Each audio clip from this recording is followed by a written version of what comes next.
Gamers of Reddit, with 2019 soon coming to an end, what do y'all think is the best game of the 2010s? Counter-Strike Global Offensive from 2012.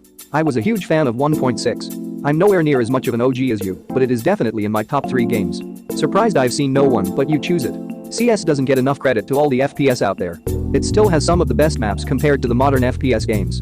I've recently gotten Modern Warfare and let me tell you, the maps are so shit that I wish it took a page out of CS so that it becomes enjoyable. Even after all these years in another decade, my vote goes for CS, obviously CS Global Offensive. CS Global Offensive is quite unique in terms of other FPS games. It doesn't need a new release every year to keep players. It's a game you can always go back to. Surprised not many people said it considering it's either first or second most played on Steam of all times, over 7 years after its release. Terraria gotta go with the game that sucked away the most time from me this decade. Terraria has been updated so much throughout the years it's been out too. Definitely my choice. I remember when it first came out and being amazed at how much you could do in it, not realizing how much it was going to change. And it's about to receive one final update before the end of the year, if it hasn't been pushed back. I have stopped playing cause I beat Moon Lord and got full Vortex armor, but I'm gonna be grinding so many hours when Journey's End comes out. Minecraft. The endless possibility in the awesome multiplayer community is so fun and I play every day because of it. I was literally playing Minecraft today, just vanilla survival.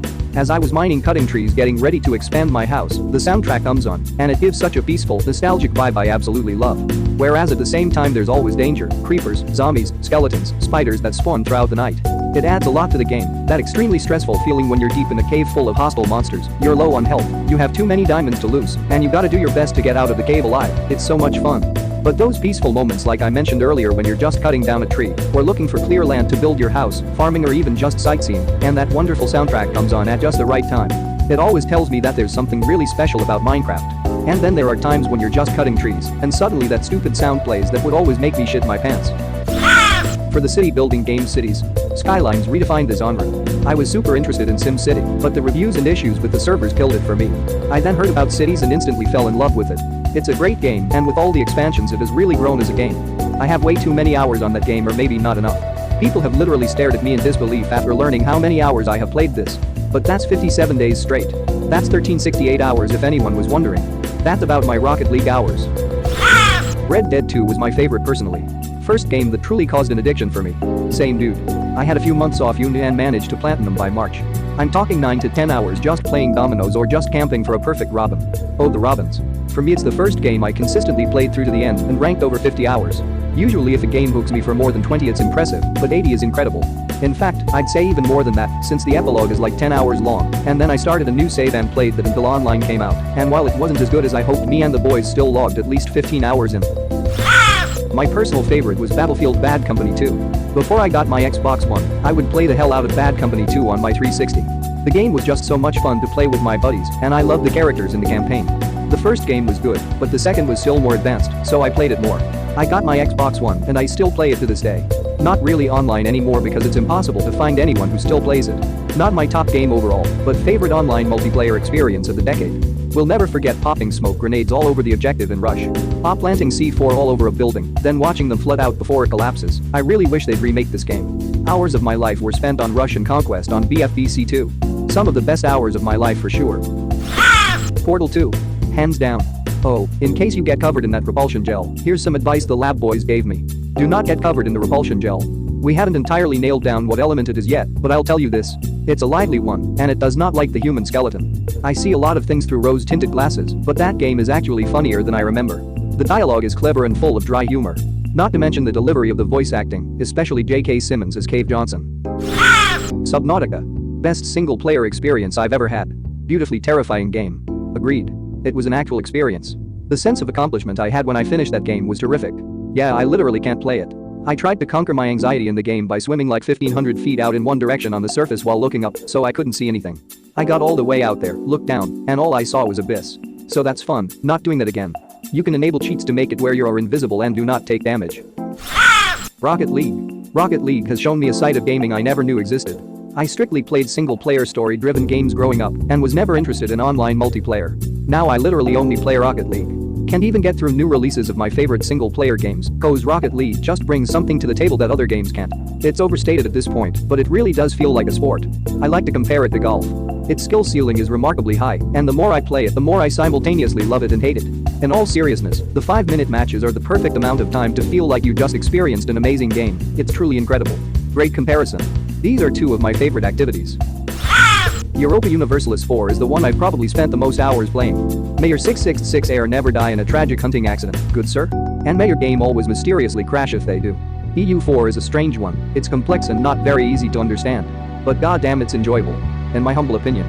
It is because you can be pretty bad at the game and understand only few main mechanics and still enjoy it a lot, and then as you enjoy it and play you also learn more and more, which increases your motivation for another game and so on. GTA 5. Despite being 6 years old, it's still quite popular online. That was the best hype train I ever rode. I even had dreams about playing the game before it came out. I also have a pre-order poster that says spring 2013 is the release date. I think from the day the second trailer hit to its release, I was googling shit about the game every single day. I also had multiple dreams about playing the game. I bought the collector's edition and went to the midnight release. That game consumed my fucking life until the day it came out. And the sad part is, I still like GTA 4 more. GTA 5 is good, but ultimately didn't win me over enough for multiple reasons. But I'll never forget that personal hype train of mine leading up to its release. Haven't felt that way about a game since, or ever really. I fully admit that I'm a console gamer, but I'd say Shovel Knight and Dark Souls. Both of them are fantastic games. Shovel Knight is definitely one of the best platformers to come out in the last 10 years. Demon's Souls and Dark Souls 1 are in my opinion two of the most perfect games I have ever played. If you like Shovel Knight, by the way, I get Hollow Knight. The best Metrovania in my opinion since Sodom. As much as I enjoyed Demon's Souls, it was too tedious for me to call it perfect. The fact that menu items were labeled with useless icons and the tedium of the world tendency just wore on me. It didn't feel worth it, and you can basically play the game without it, but if you do pay attention to it, it's such a pain. Steal thy shovel. Underrated on Reddit because no huge fan base to upvote it, but Spec Ops. The line is so good. Such an amazing game with such piss-poor marketing. I get that they wanted to trick people into the experience the main story gives, but showing it off as a generic third-person cover shooter didn't do it any favors. I don't think the suits and marketing guys understood what the dev team did with it. I think the dev team realized they were making a generic third-person shooter with nowhere near the budget to compete with Battlefield or COD, and did the most creative thing they could do given the resources they had and the restrictions on what they could make. I worked on the game for 2 years. 100% this. Surprised no one said Civ 5 2010. Because they are all too busy playing just one more turn at the moment. Humankind comes out next year. I'm very burned out on Civ 5, so I'm so interested in HK. Occasionally I just open the game again to spend 30 minutes figuring out what Civ I want to play and re-rolling the map, only to stop playing after having my map after 50 turns. Dark Souls 3. I picked it up on a Steam sale last year, but ended up feeling like I should have gotten it sooner. Honestly, all the Dark Souls games are good. Purists will lecture, but even 2 is a great game. 2 was a great Souls installation. Narratively it was perfect. The sense of the world falling apart both from the lateness of the rekindling and because hundreds of kingdoms over thousands of years have risen and fallen with the flame.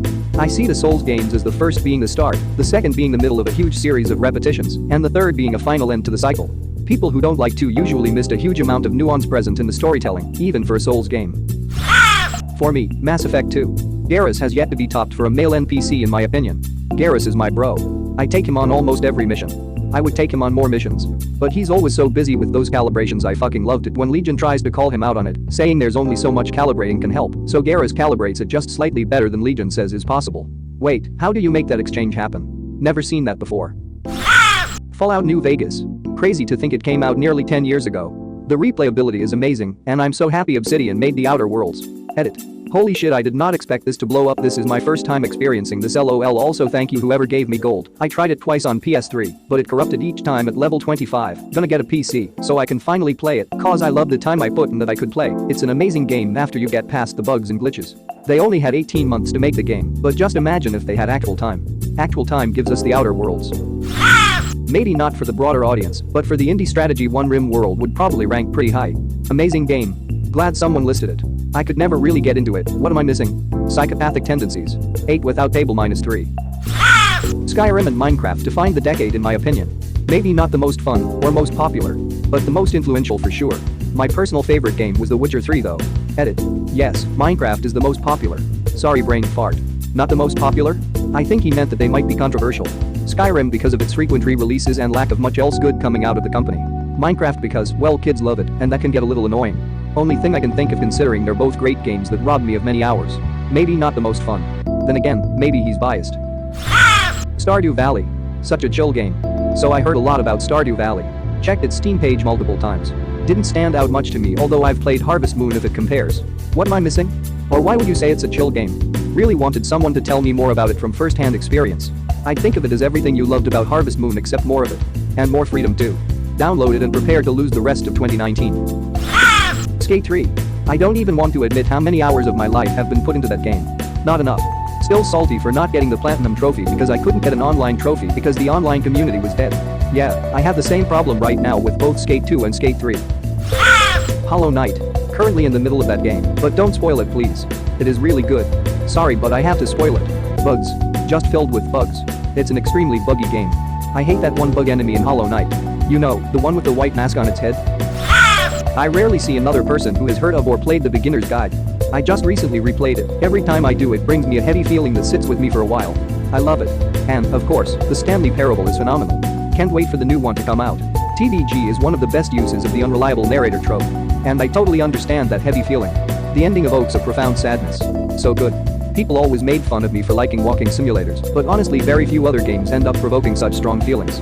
Honestly, walking simulators and VNs are two of my favorite genres of game interaction style. I do like shooters, BioShock, SOTL, and simulators, Cities Skylines, KSP, Civ, but I tend to put narrative themes above mechanical interaction. Kerbal Space Program. Kerbal Space Program came out this decade when I was in high school, and because of it, I'm going to be an aerospace engineer in 6 months. It's Kerbal Space Program. I never saw that line on the tech tree. Better go back in just to check. I'll see you in a few months. I wanted to take that line too, but I had already taken my exams for software engineering, so I stick with that one. Honestly, my favorite has to still be the Stanley Parable, along with its lesser-known sister game The Beginner's Guide. Both games absolutely blew my mind, the most satirically meta games since Earthbound. So much social commentary. They are a huge staple in the argument that video games are indeed art, while fully utilizing the medium without it feeling like a movie where you push a button to let the story progress. Davey Reedon is a fucking genius. Sometimes when I'm bored I just go to the broom closet to chill for a while and listen to the genius narrative behind it. Oh my gosh. I love the broom closet ending. The broom closet ending is my favorite. I hope your friends find this concerning. For me it has to be either The Binding of Isaac, both original and rebirth, or Enter the Gungeon. Having 100% on both and over 1,000 hours on Isaac really shows how much I loved it. Heck, I have 100% Isaac almost 3 times and Enter the Gungeon 2 times, helping 2 friends of mine on their PlayStation. And it made me watch what is now my favorite streamer, Northern Lion. Hey everybody. I'm a simple man. I see an egg, I upvote. Can I offer you a nice egg in this trying time? I haven't watched him for years. Why can I still hear this so clearly? Titanfall 2 will always be one of my tops. I want him to give that game the Forsaken level revamp to usher in a new player base because the gunplay and movement is just phenomenal. Our Titanfall is still active with a dedicated player base. We recently had a day with player numbers going way up there. I've come across level 10s in my lobbies. We're hanging in there. I love the game, but every one of the current players are so fucking good it's difficult to jump back in. Thank you very much for watching. Don't forget to subscribe and like this video. Tell me what you dislike or love about this video, so please comment below and hit the bell icon so you're notified anytime a new video is released. This is a WeCrow Media production.